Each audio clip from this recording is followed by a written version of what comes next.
Hemorrhage. It can be defined as the acute loss of the circulating blood volume, which can be from artery, veins, or capillaries. It is divided into the different classes on the basis of the different parameters.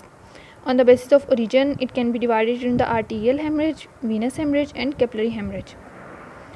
Arterial hemorrhage, it is a bright red during hemorrhage and emitted as a spurting jet which rises and falls in time with the pulse.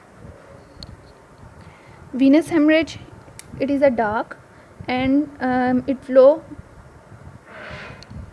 steadily without spurts.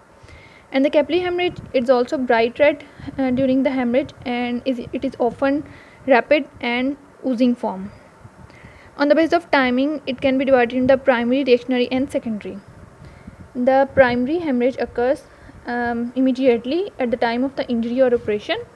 Reactionary hemorrhage occurs after few hours and it mainly occurs within the 24 hours. It is mainly due to the splitting of a ligature or loss of the arterial spasm, clot dislodgement, or increase in the blood pressure after resuscitation.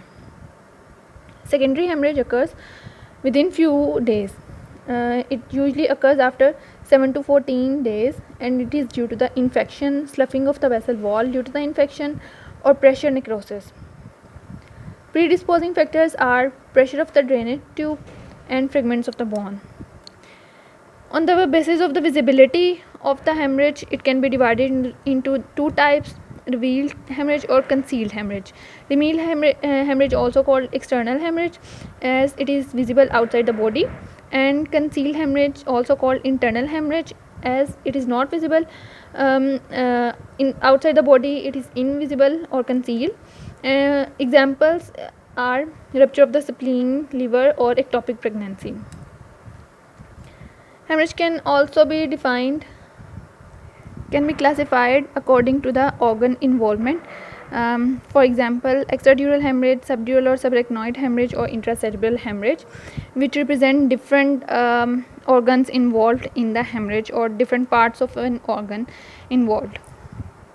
On the basis of amount of the blood loss, it can be classified into the four classes. Class 1, in which there is the up to 15% loss of the blood, which represent up to 75 ml of the blood.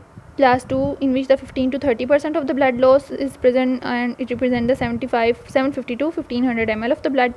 Class 3, in which the 30 to 40% of the blood is lost and it represents 1500 to 2000 ml. And class 4, in which more than 40% or more than 2000 ml blood is lost.